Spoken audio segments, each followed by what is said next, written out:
I've been asked to talk a little bit today about Russia's energy diplomacy, and specifically, does energy actually provide Russia a tool of coercion or statecraft? But it's also related to a much bigger set of issues as to whether or not energy can be used as a tool of statecraft for other states as well. But with the specific focus on Russia, it's really not a new question, right? For those of you who are historians, know about the Great Game and how energy became a focal point of grand strategic competition at the end of the 19th century. Those of you who are former Soviet scholars know that energy really was very much a part of the Soviet fabric of institutional bonds. And also those of you who looked at the Soviet Union from afar, from a Western perspective, know that in the late 70s and 80s, we were confronted with the same types of issues. Then obviously when the Soviet Union collapsed, these issues came to the fore. And so why are we talking about these issues yet again?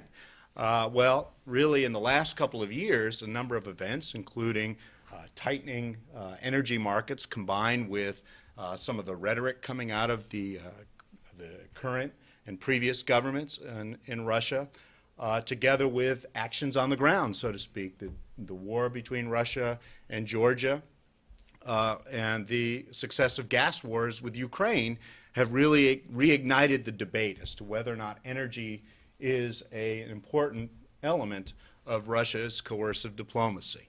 And as former National Security Advisor, then Secretary of State Rice said, energy really brings to the fore a basic question about Russia.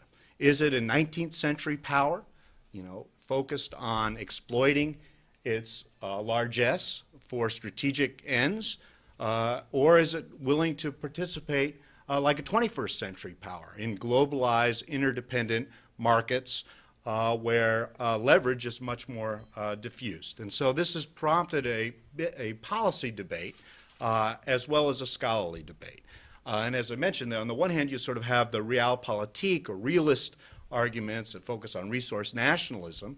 On the other hand, you sort of have these sort of globalizers and interdependence, and interdependency leading to cooperation arguments, pointing to the market mechanisms within these energy markets as shock absorbers and defanging Russia's imperial ambitions, and then pointing to most recently some of the statements by Putin, who has invited investment in the Russian energy sector in return for downstream investment for Russian companies in Europe.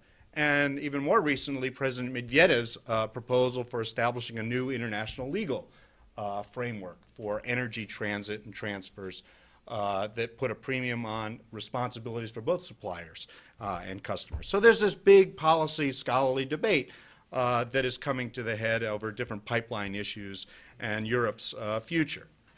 Well, to cut to the chase, my own analysis suggests that this dichotomy between sort of realpolitik and globalization it presents a false dichotomy. Because as we all know, and those of us who are scholars of international relations know, that states can practice diplomacy and coercion and influence in interdependent relations. So they're not sort of either interdependence or some sort of resource nationalism argument. Also, this dichotomy distorts Russia's energy prowess. It both overstates and understates Russia's leverage, and because it varies according to different sectors. It also misses a lot of the interesting dynamics of energy statecraft. In a previous set of research efforts, I looked at how states actually practice energy leverage, and much of it is more indirect, nuanced. It doesn't involve threats or actually turning off the spigot. As we'll mention, those might be actually symptoms of a failure of statecraft rather than a successful statecraft. So there's a lot more that takes place than looking at just these sort of gas wars or these very overt examples. It also fails to take into account the distinction between economic competitiveness in the energy sectors and strategic competitiveness, and the difficulty sometimes of distinguishing between the two, and the potential inadvertent escalation elements of practicing competitive economic relations that may lead to blowback on the strategic front. So there's a lot more going on than this simple dichotomy suggests. And as a result, in this current project, which is a sort of work in progress, and therefore I'm really interested in your input, it tries to take a step back in thinking about energy and coercion, and asking, what does it actually mean? What are the conditions under which states can use energy as a tool of statecraft towards what ends? How do we know it when we see it? How do we measure it? How do we distinguish between commercial competitiveness and strategic competitiveness? How do we explain cases of inadvertent escalation? And also, I look specifically in trying to address these issues at Russia, because Russia presents an interesting social science experiment, if you will, because you have variation on the tools that it tries to use, and variation in the outcome. It is also highly policy relevant, as I mentioned earlier. So in the time allotted, I'd like to cover a number of things, and to really get to understanding Russia's strategic energy leverage, or at least how I see it, I want to begin by embarking on sort of a mind-sweeping exercise and sort of talking about what I think are at least 4 prominent myths about Russia's energy leverage. And then talk a little bit about how I see the relationship between energy and international security, some of the basics of the landscape. And then talk about how those basics map onto Russia's energy predicament in both the oil and the gas sectors, and then how that can explain the case where Russia has failed miserably, according to, in my analysis, in practicing oil diplomacy, but has been relatively successful in practicing gas diplomacy. How can we explain this outcome? And then talk about some of the implications. What is the trajectory that I see Russia on in both those sectors, and what are some of the implications for competition as well as cooperation? So, as I mentioned, sort of looking at Russia and energy, one can't help but being intoxicated with the notion of energy coercion. As I mentioned, we have tight energy markets. It's made countries, especially the large Western countries, customer countries, extremely sensitive.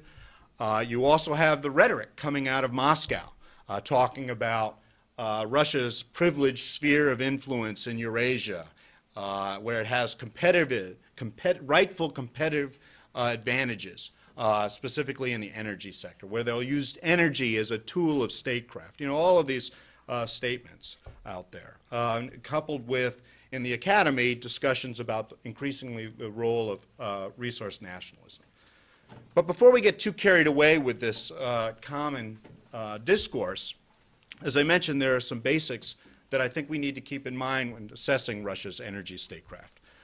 First has to do with the myth about Russia being an energy superpower, something that we always hear about. And by the numbers, I think one could call Russia maybe a gas superpower, but clearly not an oil superpower. In fact, Russia, for the most part, is an oil price taker.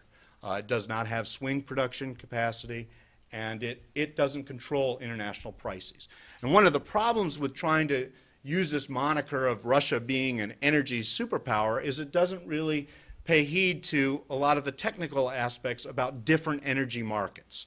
And the fact that oil is an integrated market where you deliver oil in one part of the world, prices reverberate in another part of the world, as opposed to, up to now, for the most part, gas markets have been very regional, which have played to Russia's advantage. So there's variation there that's really missed when you just sort of focus on stuff by the numbers and looking at the fact that Russia has 35% of proven reserves and 50% of the export markets. Really miss those nuances.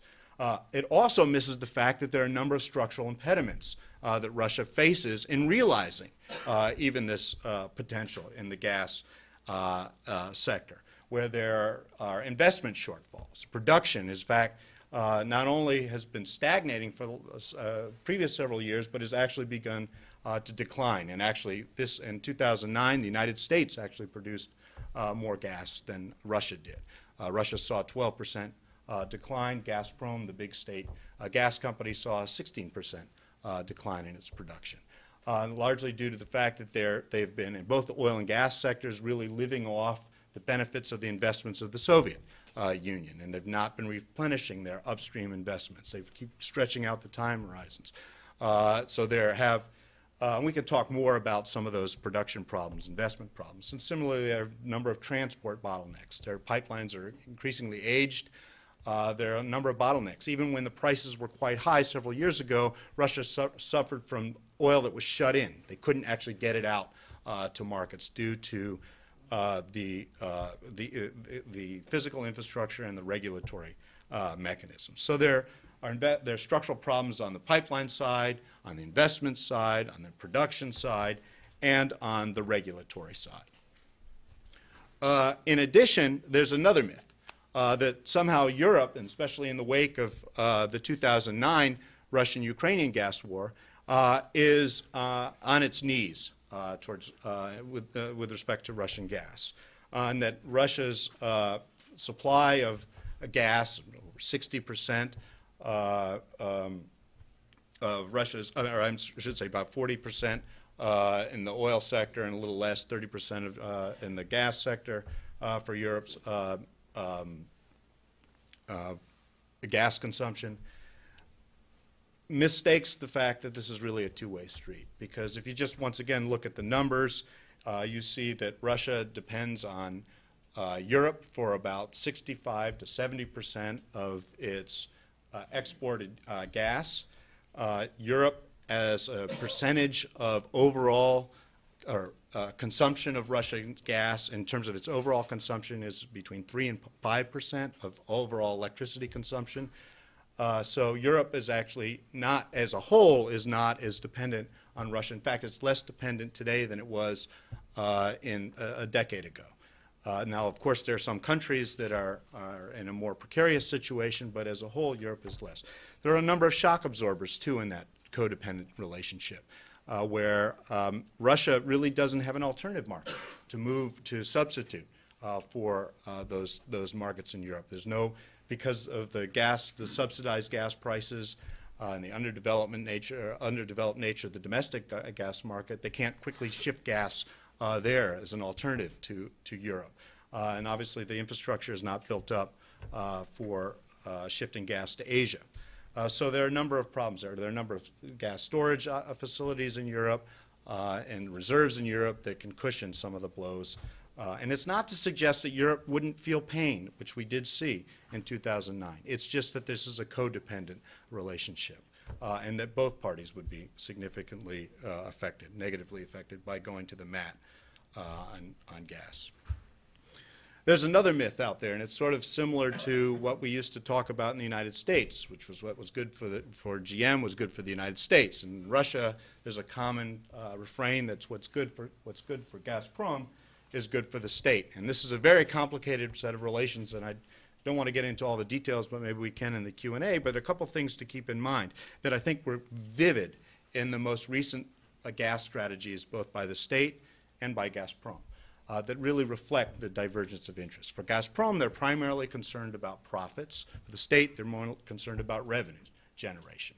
The state has been, as articulated in their new energy strategy towards 2030, has put a premium on investments in new production, efficiency, unconventional gas, a gradual increase in domestic prices, called for more clear corporate governance of the company. The company has said it's put its primary focus less on upstream investment, more on downstream investment and marketing. It wants a quick shift in domestic gas prices and not so keen on the corporate governance issues that the state is articulating. So even in these two transparent documents, you see very different sets of interests. Now, of course, the politics of the relationship between the state and Gazprom has been very complicated, and really throughout the 90s, the state had a large difficulty trying to get a hold of the company, and it subsequently now has slightly over 50% stake. But even with that, politics reigns. I mean, the current Russian leadership, especially the president, is not seen as a gas person, not really trusted by the gas sector.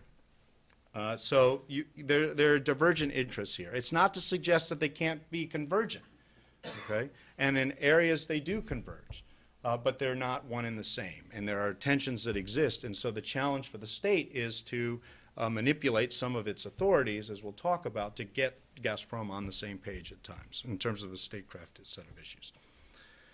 Another problem, another myth, is that Russia has been uniformly successful in practicing energy coercion. And this is something that is sort of really brought to the fore in the discussion of the 2009 Russian-Ukrainian gas war. And it mistakes, or it misses some of the real obvious issues that on oil it's been troubled at best. And I would argue that it's failed miserably. But the whole notion of winning and losing and success in energy statecraft is very confusing issue. If you just look by the numbers, and by the way, for those graduate students out there, this is a great field of study because there's a lot of data in energy markets with prices, volumes, different set of policies that can be looked at. But we don't see a lot of quantitative or even real systematic qualitative analysis of this. But there are a few quantitative studies, and there have been a little over 60 episodes where gas and oil have either been threatened or actually been cut off between Russia and a Eurasian customer since the Soviet collapse. About 50% of those episodes, however, have been the result of economic or technical problems. 10% of those cases don't involve Russia at all. All right, so just because there may have been a stoppage or a threat doesn't necessarily indicate success or that Russia was actually complicit in some of these issues. And as we'll talk about, some instances, and I would argue the 2009 gas war is a case where things got out of control and there was some inadvertent escalation. But there's a bigger set of problems in trying to understand energy coercion because we're not clear what the aims are of any of these efforts. Are they to get equity stakes? Are they to affect prices or volumes in deals? Are they to change governments, change foreign policy orientations? There are a whole host of potential outcomes that are not really systematically looked at there in this case.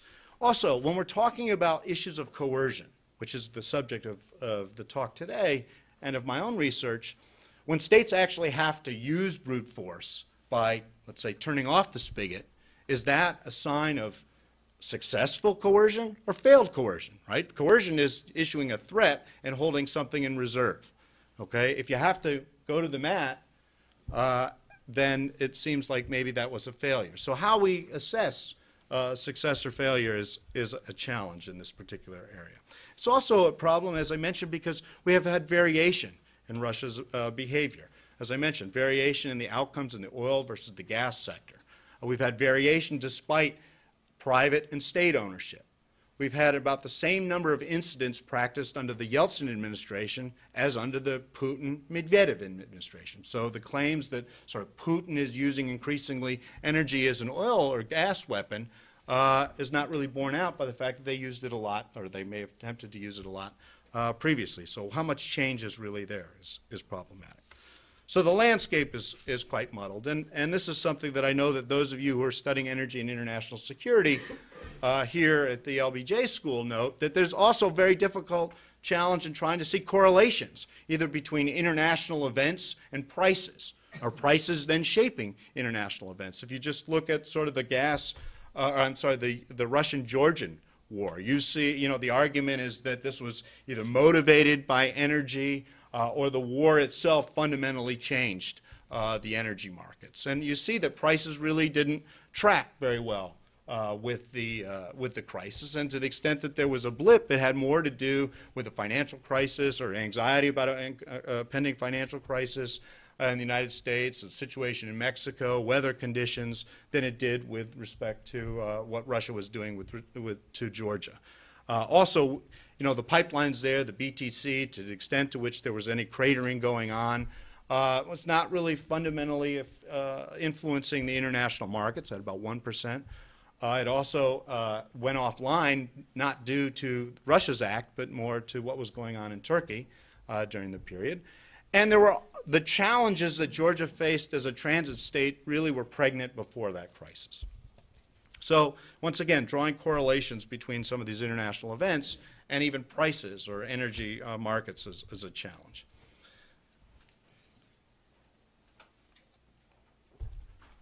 So, Mr. Big Shot, how do we make sense out of all this stuff?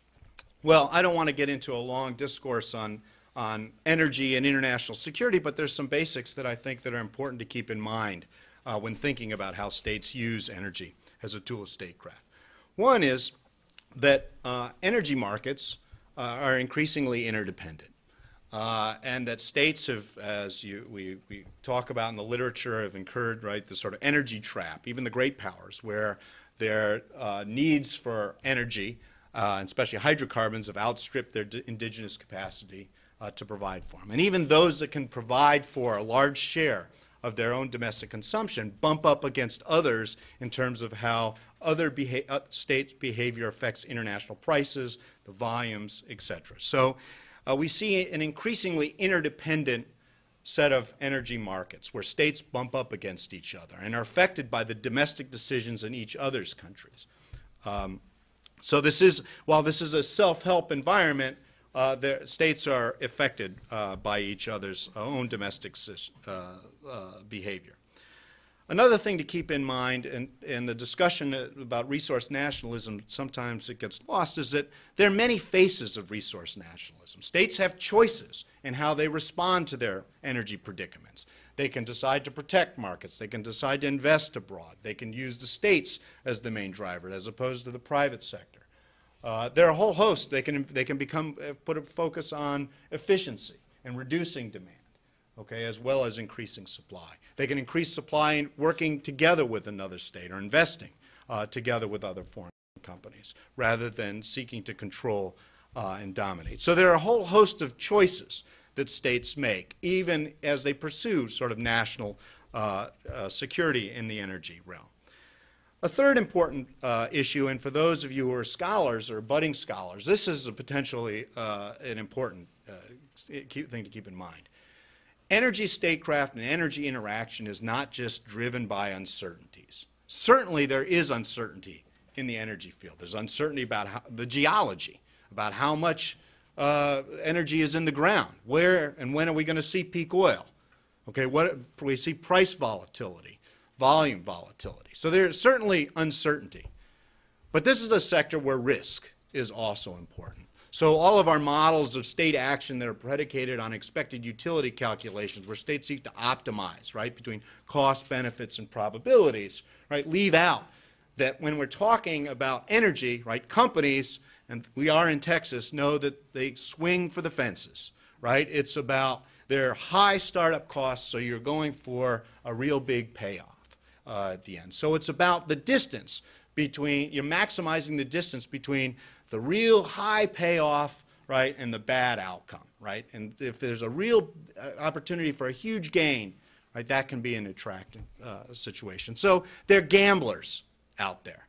And the energy markets and the energy sector really entices a lot of gamblers, both on the private side and on the state side. So that's not to say that all states are gamblers. There can be in different predicaments, but risk matters a lot in this calculus.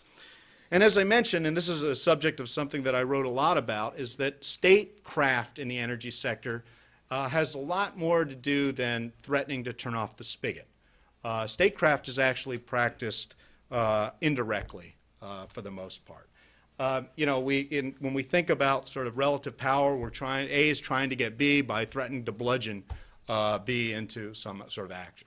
In an interdependent interaction, right, B has several options that it can turn to. There are alternative suppliers or alternative markets that may defang A. But in a lot of cases, when it comes to energy, when you're trying to get B to do something, sometimes you manipulate what its options are going to be. So you'll beat B to a market, or in C and D to foreclose opportunities. So you can affect their opportunity costs and the risk calculation.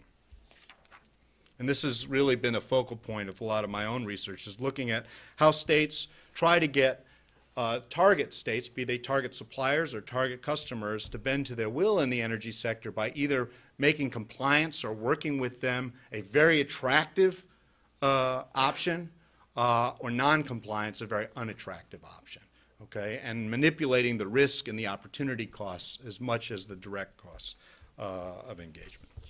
But we can talk about that later. Another important thing to keep in mind, and this is a subject of where a lot of my research is beginning to focus, is on the fact that states in the energy sector face increasingly what those of us in the security sector have identified a long time ago, which is called the security dilemma. And it's where actions taken for purely benign reasons, such as wanting to diversify your supply base or build gas storage facilities to protect you from an event where your supply is immediately cut off, may be seen as a threat to an existing supplier, for example. So as I mentioned, in these cases, right, as one state may seek to diversify its supply, it may challenge the existing set of relations that a current supplier has. Or a supplier may want to vertically integrate in an industry that may make a lot of economic sense, right, through transaction costs, savings on transaction costs, but may at the same time be seen as an imperial gesture by another state. So it's very hard for states, even in the best of circumstances, to be able to distinguish commercial, benign efforts, strategically benign efforts, from those that maybe have more neo-imperial intentions. And so just as others have tried to look at this context of the security dilemma in the strategic domain, in the military sphere that focus on geography and technology and a whole host of other variables, I've begun to try to explore what the security dilemma looks like in the energy sphere. And for me, rather than sort of military technology and geography being the prominent factors, I see variables such as market power and how clearly delineated a regulatory system is. So just as Bob Jervis and others have taught me to see things in a very limited way, I see it's only possible to have 4 worlds out there. And so the 4 worlds that I see are such where states either have market power, okay, that affects their ability to create opportunities or exploit vulnerabilities, and the other variable is how clearly regulated and how clearly delineated, I should say, authorities are in the regulatory sector of a particular energy domain. So how clearly defined the rights are to levy taxes, to set prices, to give transit access to both domestic and export pipelines. And the argument on the latter is that clearly delineated regulatory systems create clear sets of interest and can strengthen the capacity. It can also it can increase the efficacy of statecraft because states don't necessarily need to own or control a whole domestic sector. They can have a few rights, like the ability to change domestic prices that can reverberate throughout the system to affect the commercial decisions of other actors. Alternatively, in very opaque, diffused regulatory systems, signals can't be sent very well. There's a lot of corruption, a lot of multiple claimants have overlapping authorities. It's very difficult to send clear signals. But one of the problems of a relatively clearly delineated regulatory system is that because a state doesn't have to dominate that sector to have influence, it's very hard to discern commercial from strategic interests from the outside. And in cases where there's opaque and diffuse, because there's so little capacity, those distinctions aren't so significant. So we have sort of 4 basic worlds here, and I would argue that, well, let's see if I argue here. In this top left quadrant, here, a state that has tremendous market power and has clearly delineated rights can present quite a potent challenge and be quite effective at wielding statecraft. There's a challenge, though, because others don't know if it's practicing its policies for commercial ends or strategic ends, so there can be a lot of inadvertent escalation. So this is a very unstable situation for another state to be interacting with this kind of state. Alternatively, the sort of opposite quadrant is where the state would lack any market power and have very opaque regulatory system, so it would have neither the capacity nor the opportunity to exploit energy. And then you have some mixed cases in between. And so what does this all mean for Russia's energy statecraft? Well, one, I see Russia as, in the short term at least, having a significant market power. It has about 30, as I mentioned, 35% of the proven reserves. It has 50% of the global footprint in exports, but it's much higher in specific European markets. It also has competitive advantages at landing gas to established markets since they have the infrastructure up and running, so they're first mover advantages. They're very wide diameter pipes. They can pump a lot of gas through those things. The state, while the state really only recently has become the major stakeholder in the gas company, what has distinguished the gas sector is that the state has always had very clearly delineated rights, and it's had very important rights. One, to set domestic prices, and to require quotas for delivery to the domestic consumers. The Gazprom has really controlled the pipeline access and controls all of the exports in the Russian system. And the oil sector, though, is very different. It was really one of the first areas to be nationalized, and since then, since 2004, we've seen creeping renationalization. But really on the domestic front, it's been very opaque and diffused. There are multiple actors with redundant authorities, from the federal level down to the gubernatorial level. It's not clear who owns the resources. When there are so many taxes levied that when a state makes a tax, it doesn't reverberate through the business cycles. And Russia, as I mentioned before, is actually does not have global power in the oil markets. It's not a swing producer, and it's a price taker. So for Russia, historically, I would argue that, I mean, since the Soviet collapse, they were primarily in the oil and gas sectors in these two opposite quadrants. And this could explain why Russia was quite potent in the gas sector and quite impotent in the oil sector. And as I'll talk about a little bit later, really between 2000 and 2006, Russia's position has sort of changed a little bit in the oil sector, but really not in a decisive way that affects the efficacy of its policies. So what does all of this mean then for Russia's energy statecraft, right? This is the sort of landscape that we're talking about with all the pipelines and politics there.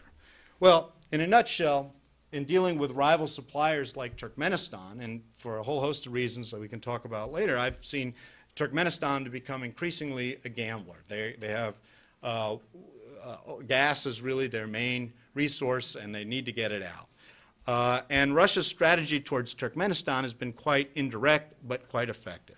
And they've been able to do basically three different things. One is they've been able to accentuate the risks of Turkmenistan trying to go around Russia by simply beating Turkmenistan to the punch in the EU markets, really saturating the Turkish hub with the Blue Stream project, as well as the discussion of the follow-on and the South Stream projects. They've been able recently to woo Azerbaijan, the emerging wild card supplier in the South Caucasus, by 2011 quadrupling their purchases from Azerbaijan, so that they're taking important gas away from potential rival pipelines that would be relevant for any kind of Turkmenistan pipeline to Europe. Russia's also increased its investment in Africa and the Middle East and alternative suppliers to Europe to get involved in landing more gas towards Europe to once again displace any future large volumes from Turkmenistan. So they've increased the downside, if you will, of going around Russia. At the same time, they've made doing business with Russia more lucrative for Turkmenistan, right? They've been able, since 2008, in 2009, they've been paying world prices for Central Asian gas. They've been investing, albeit it's dragged on a little bit with the financial crisis, in a new pipeline, the pre-Caspian pipeline, and modernizing the Central Asian Center pipeline to deliver more Turkmen gas to Russia as opposed to China or Iran. And they've also been able to manipulate their own prices. And this is a very complicated story, but in a nutshell, when prices are high, international prices are high, Russia actually the government uses its authority to lower state prices. So it makes doing business and protecting their established markets for Gazprom more significant for them to get their profits.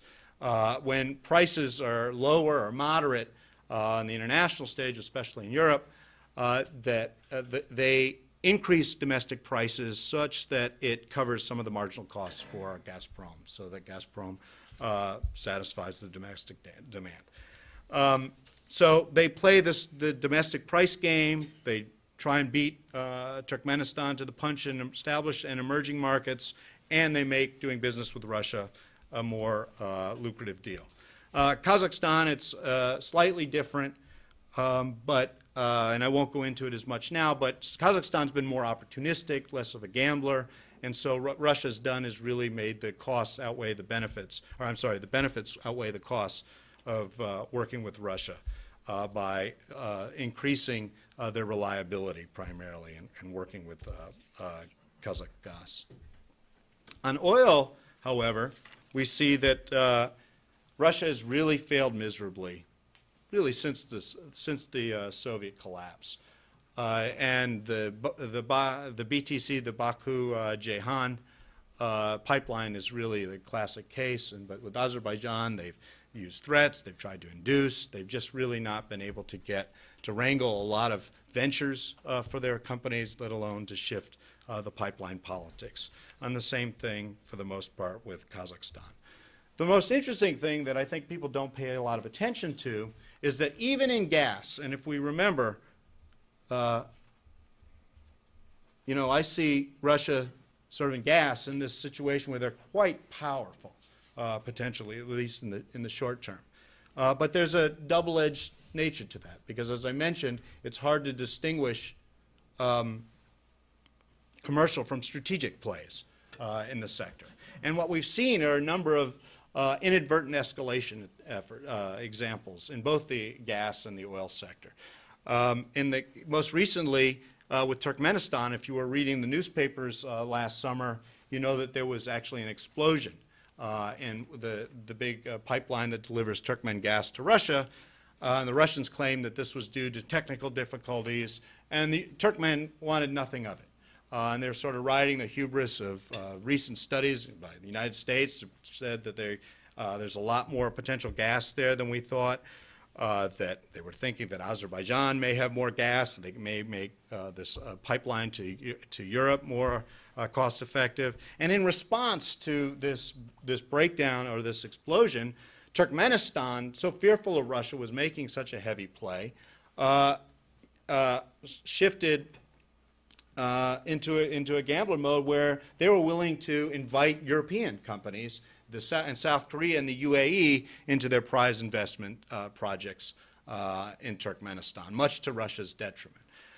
Similarly, in the 2009 crisis, and we can talk about this maybe a little bit more detail because it's very different, I would argue, than the 2006 Russian-Ukraine crisis, but you had a situation in 2009 where international prices were going down, European demand was going down, but Russia was now obligated to pay world-class prices in large volumes, purchase large volumes from Central Asia. So the debts that Ukraine was incurring were costing the Russian governments quite significantly. And in fact, Gazprom made statements that they were willing to take anything. Okay, they just needed something. And in fact, also in November, right, this thing came to a head in late December and January 2009. But in November 2008, President Putin and Prime Minister Tymoshenko actually had a deal on the table. It was pretty much the exact same deal that they got after the crisis.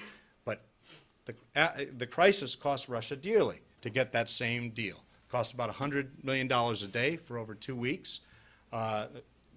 Huge bruise on their reputation, and more significantly invited the European Union into Ukraine to force reforms, force investment in the interconnectors and in the gas storage facilities.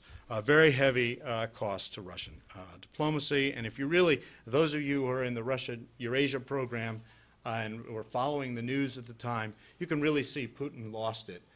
Really in December, it became personal because they were so frustrated.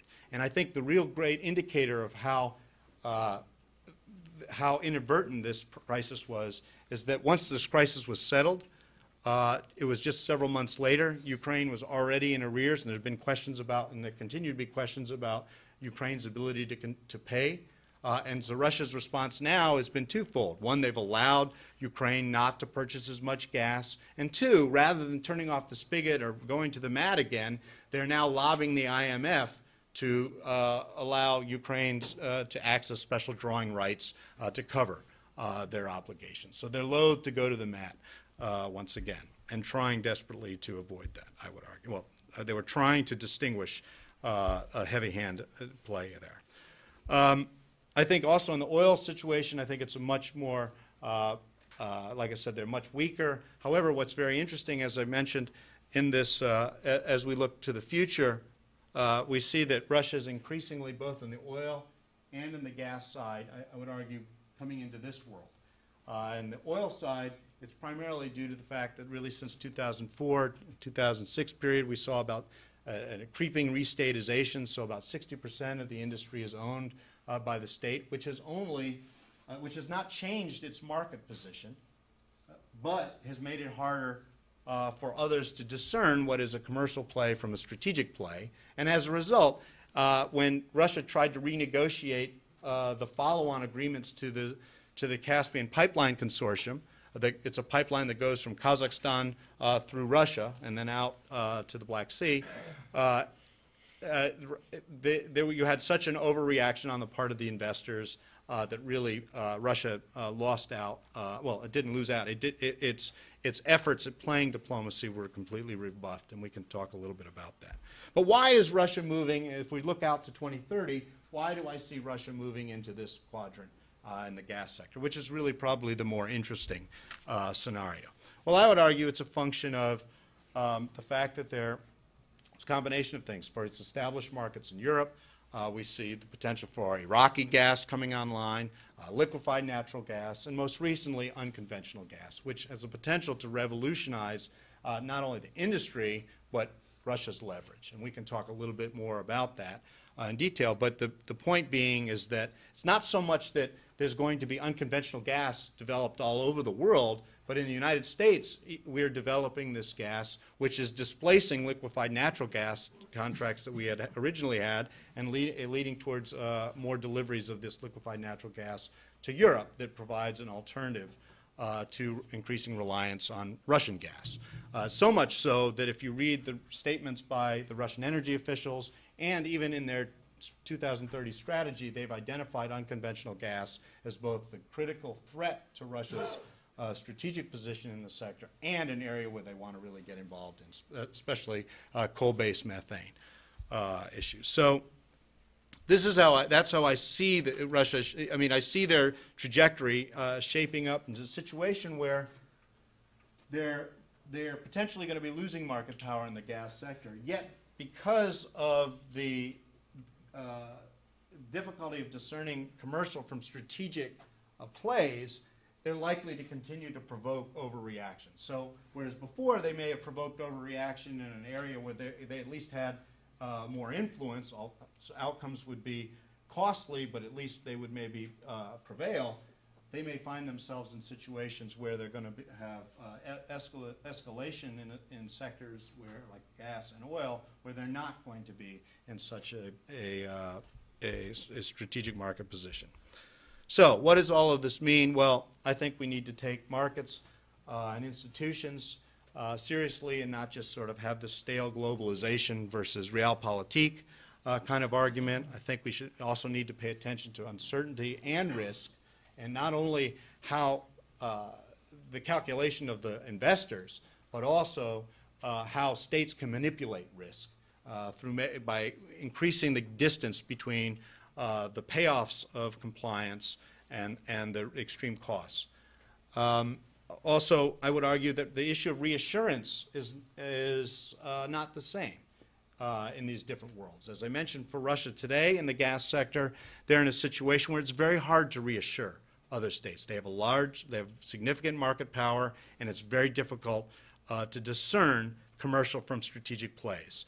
And in the oil sector, it doesn't really matter if you reassure. They don't have a lot of capacity internally, and I would argue that they're not significant strategic players in the oil sector. But as they get into a world, this sort of upper right world, I think they're going to need to reassure. They're going to need to establish breaks between the commercial sector and the state sector, and this is going to require getting, in the gas sector, more independence involved and relinquishing some of the state authorities. So what does all this mean for competition and cooperation?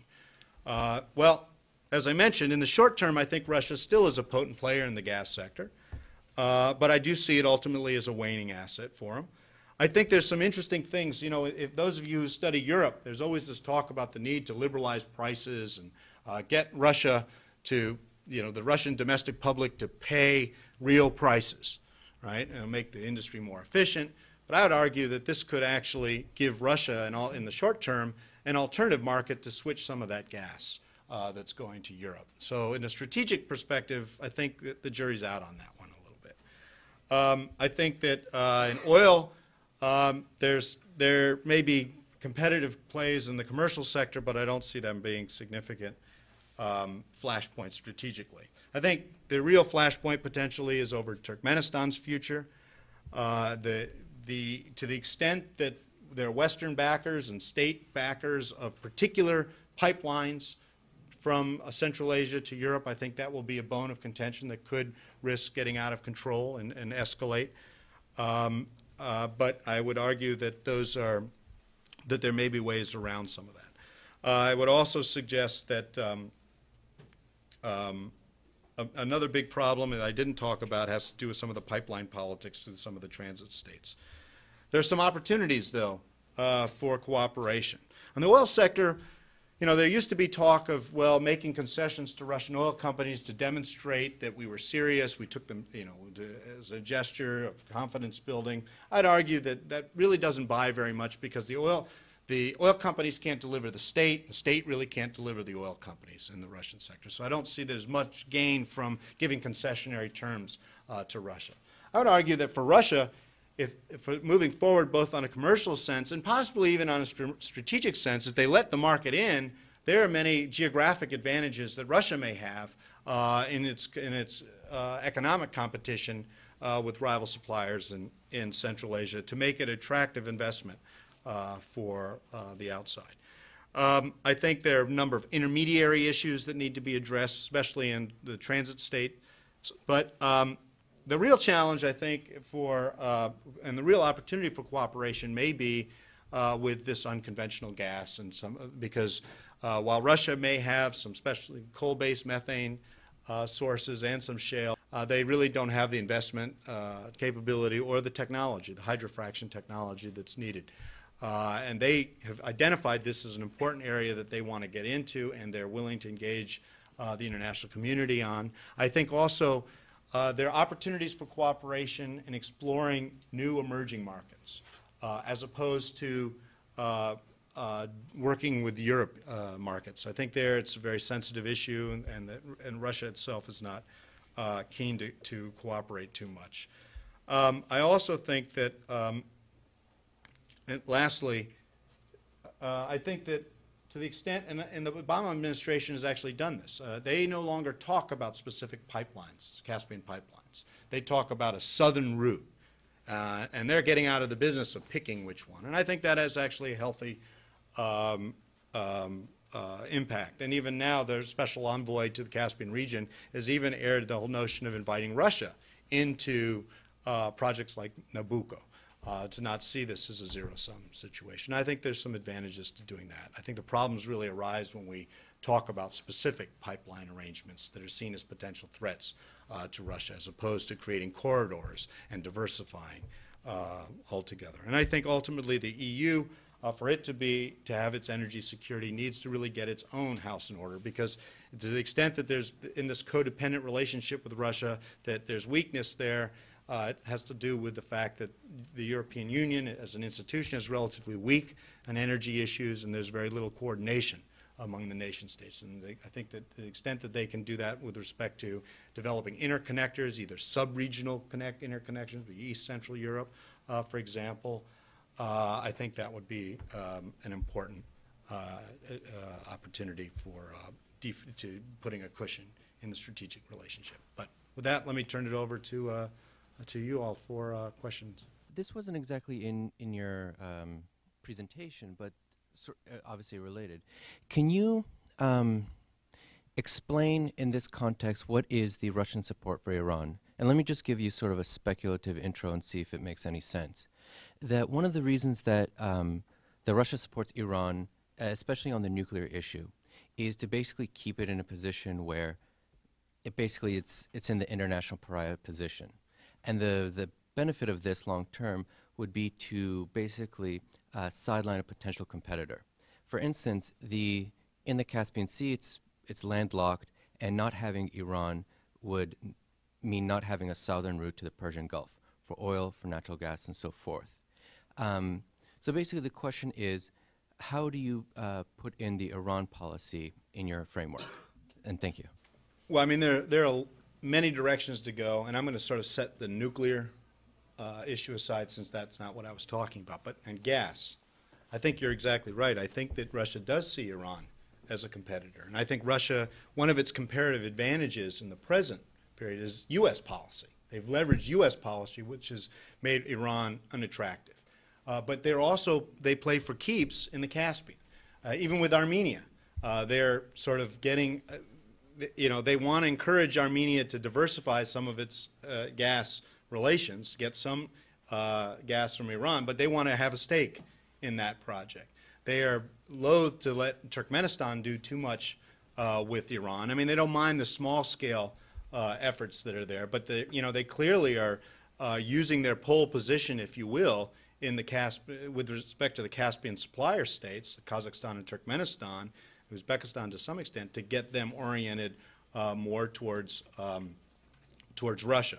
And at the same time, there have been times where they've explored interests in investing in South Pars and in Iran itself, so that to the extent that Iran eventually comes online, they would benefit from that. But I do think that they see Iran as a competitor, and so they benefit from actually U.S. policy, and they've taken advantage of that in many ways to strengthen their position vis-a-vis the rival suppliers in Central Asia.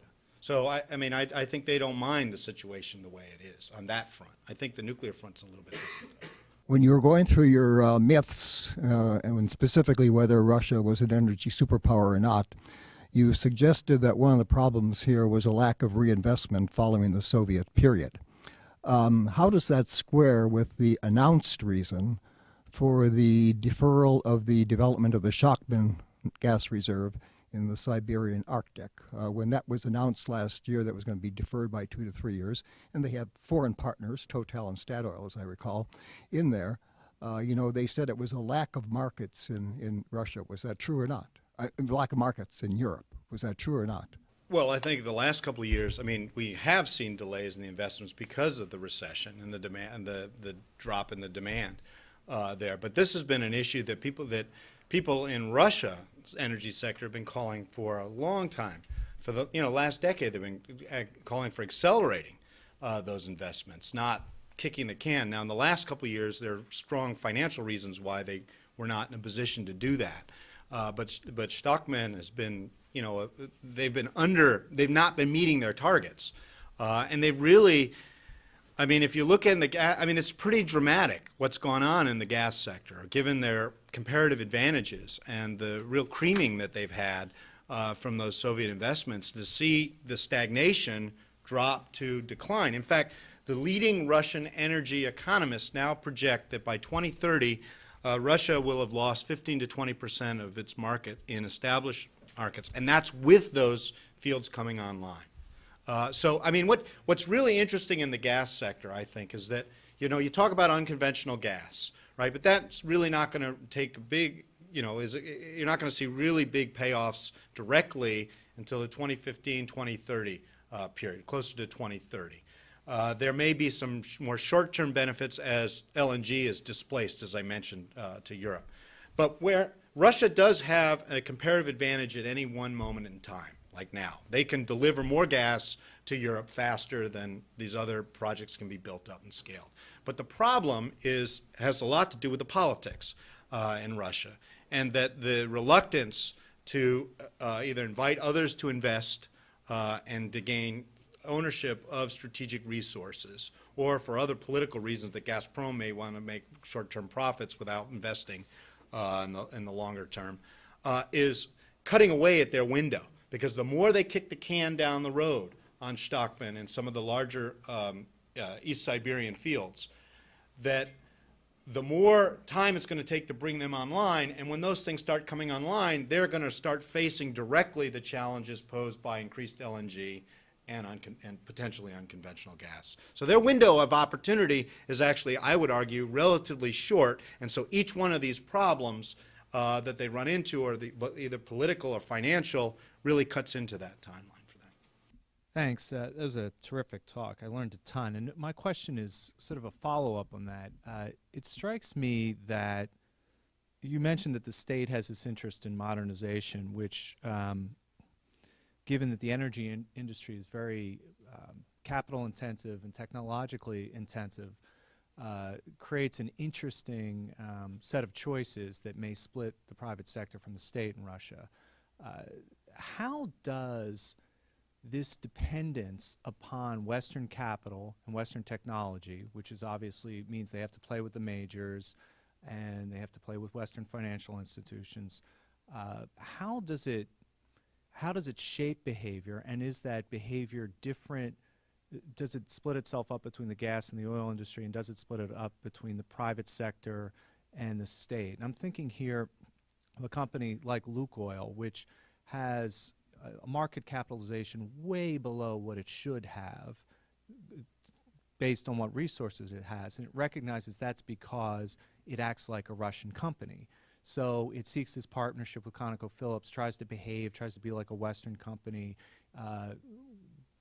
with the hopes it'll be rewarded by much higher capital marketization and much better access to technology. Yet that seems to cut against what's going on in, say, with Gazprom and other parts of the sectors.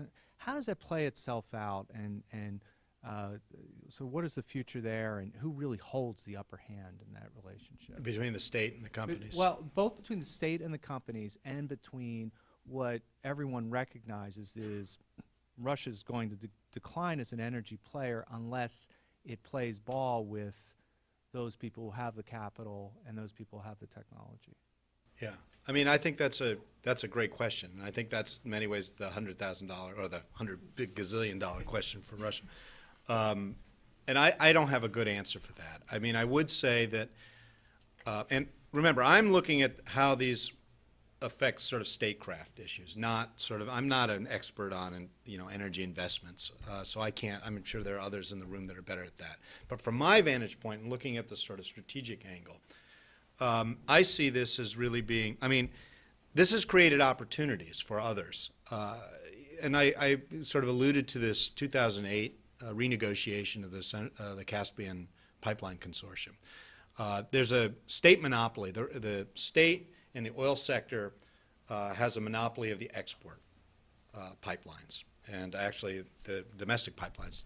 It's called the Transneft State Company. And it controls not only the pipelines, but it controls, right, the allocation of rights to that pipeline by the many private oil companies that are out there. And as part of the state's increasing hubris since 2004, they've tried to use this company, and this company, well, sort of used, they're all sort of part of the same clan, if you will. They have tried to insert themselves in this commercial deal. And what happened was, and this original deal was set up that the state and all private companies, be they foreign or domestic, were treated on the same legal right. There was an international adjudication mechanism where the United States would actually play a front and center role. And there was consensus decision making. So this Transneft in 2008 wanted to wiggle its way into it because this was a rival pipeline not controlled by that state, by the state company. This is an independent pipeline controlled by those investors, state and private. And Transneft tried to insert itself in there. And what the other investors did was they went to Lukoil and they said, look, why don't you join us in this Kazakh downstream investment, or actually it was upstream. It was in the, you know, the fields that were going to service the pipeline. And Lukoil said yes, and it split the state interests in this. And then they lobbied the state to the point where, and it became clear that this Transneft had such a weak hand. And so the point, I guess, that I'm trying to make is that there are these fissures here. And I think that in the oil sector, even though there's a restatization and there's a clan overlay onto all this, at base, they're very sensitive to these international pressures because they have longer horizons and they need to look, they want to look like, especially Lukoil, who wants to be a player in other markets. So that's a tool, or that's an element that can be exploited, I guess, by outsiders. In gas, I really do think that both the state and the company see this as a strategic resource. And what was very interesting until very recently, really until Medvedev has started to stand up a little bit on his own, or at least articulate his own thinking, that you used to hear about Gazprom being the developmental model for the Russian state, as it was not only, even Putin, when he would look over the horizon, he would say he doesn't want to be an energy, you know, basket country. He wants to develop all these cutting-edge technologies, but using the Gazprom model, a very vertically integrated, state-influenced development. Well, they don't talk that much about that anymore. Even Putin doesn't really talk about it that much. Medvedev's vision is very different. In fact, he's now battling the corruption and trying to increase efficiency in the corporate governance sectors. And so how this will play out, I don't know. Medvedev is much weaker, obviously, in these political games. But I think what it shows is that even in the gas sector, we're starting to see that that's not really the model for Russia's future. And so in the strategic realm, I think that we're likely, because they're going to have an increasingly weak hand, they're going to face these market pressures. Because right now, if you think about it, there's depressed domestic demand, there's depressed demand in their established markets, and their emerging markets they're not delivering to the emerging markets. And they're still having trouble satisfying those demands, right? When those demands start going up, Gazprom can't meet them.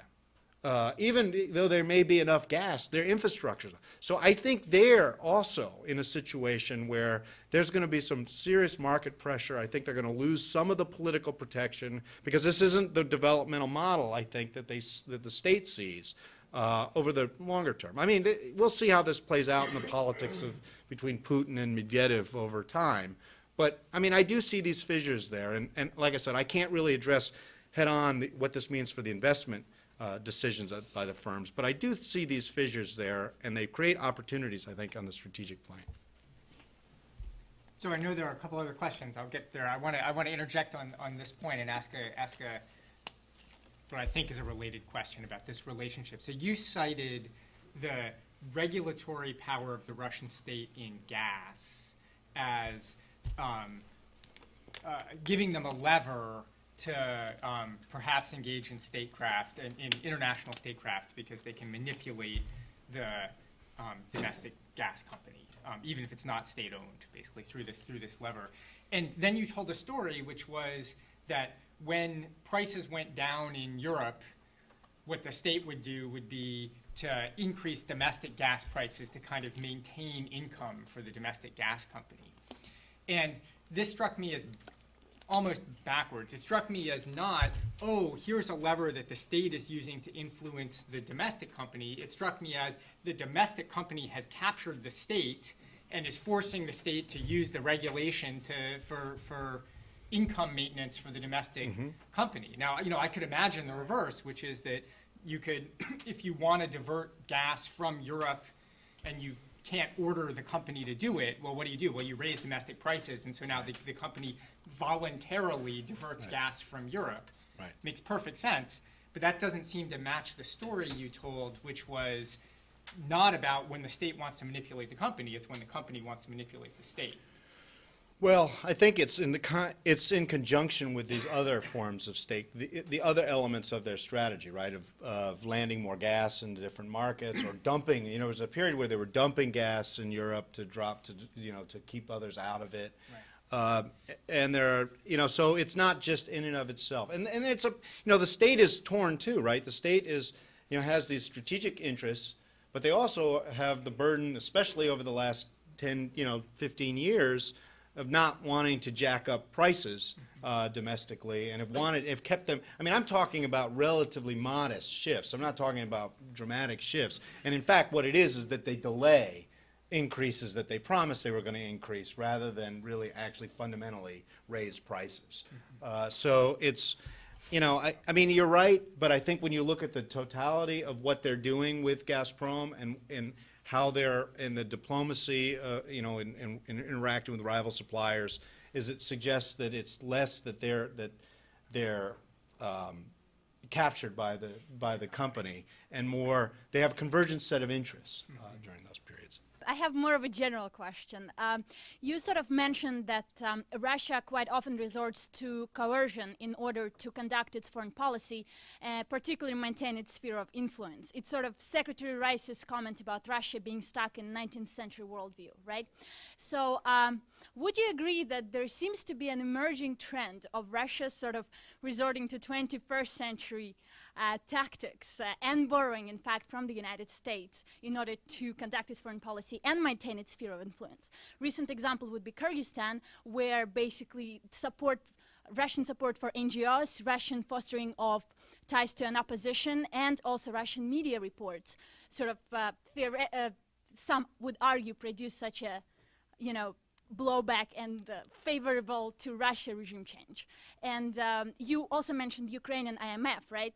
It was a different tactic that Russia employed in terms of its gas relations with Ukraine. So would you agree with that trend? Yeah, sure. I mean, I don't think Russia, I think I put that statement up there because I think it's misses the boat. I mean, it's too categorical, this notion of Russia's a 19th century sick man of Europe and just, playing these sort of arcane strategic plays. And so, yeah, I mean, there's a whole story about Russia's soft power in Eurasia. The use of language, as you mentioned, the use of media, different minorities.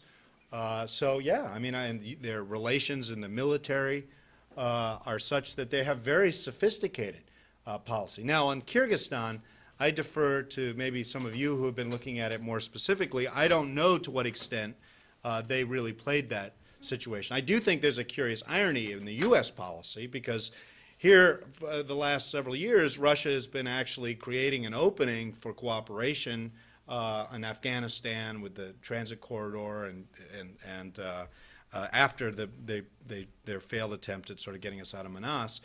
But we have not, we've kind of, we've paid lip service to it, but we really wasn't really a big issue for us.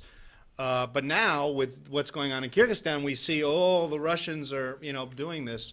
And, here the Russians have been able to exploit that, because there can be championing the sort of the democratic process, and we're sort of seen, left either without a policy or clutching to the vestiges of what everybody agrees is a pretty corrupt regime. And so I frankly, my understanding of Kyrgyzstan suggests that we're probably not going to see much of the same, much difference. There probably one clan is substituting for another clan, except the difference that we're going to feel in the United States is that our rent on Manas is going to go up. But its strategic situation and how much Russia can really orchestrate that, I do think is somewhat limited. Hi, I thought your talk was very interesting today, and I just have a question, I guess, piggybacking on Professor Goltz's question, Professor Gavin's question, whether or not the companies are influencing the state, or the state is simply just in control of these companies, again, because when you look at their board of directors, and they're already 60% owned, as you said, they're all not really aligned with Medvedev as much as they are with Putin. So I guess the question is whether you think that Medvedev's talk of modernization is actually going to play a role in modernizing these companies. I think you're probably, I think the politics on the ground suggests what you said. I mean, once again, what I'm trying to do is trying to explain, because I don't know the answer to that question. I'll be honest with you. I don't know that. I don't think really anybody outside knows the answer to that question. So what interests me is, let's look at what the outcomes are when they play these games, all right? And why is it that they succeed or fail? And it's really interesting because the conventional wisdom is that, well, the state's increasing its hand in the Russian oil sector, so therefore they should have more influence. Okay, yet we really don't see any change in their effectiveness in practicing statecraft. In fact, we see actually the performance of the sector going down, at least in the state, increasingly statized companies. Their performance has gone down. In gas, what was really interesting is in terms of ownership, the state really didn't have majority stakes until relatively recent, right? Yet we see continuity in their relatively effective statecraft over that. So I don't know that who owns whom is the real big issue here for understanding statecraft. I think it really matters for the development of Russia, which I think you're right to suggest that Medvedev has a much weaker hand than Putin. I think he has a weaker hand across the board for many reasons, not just because of that. So I do see that. But what's interesting though is Putin himself is kind of backing off some of the rhetoric that he was espousing even 2 years ago, when he was really championing Gazprom as the model. I mean, he was imposing that on arms exports. He was imposing that on nanotechnology. I mean, he sort of identified 5 sectors: the aircraft industry, like that's where he saw the Gazprom model being transported. Now they don't really talk about that. Now, is that due to Medvedev or is it due to reality? I mean, I can't tell you. Or maybe it's due to the companies saying we're losing money. We're losing markets. We're not getting the technology investment that we need, or we're not getting the joint partnerships that we need by doing this. So even and I go back to the very beginning of the talk, where Putin, people forget Putin's current position on energy is he's now inviting investment, but he wants a reciprocal arrangement where you invest in our upstream, but we invest in your downstream. Okay, it's not no investment. Okay, which it was the de facto signal that he was sending before. Now, I mean, there may be good reasons for not taking him up on that, but he is shifting a little bit here.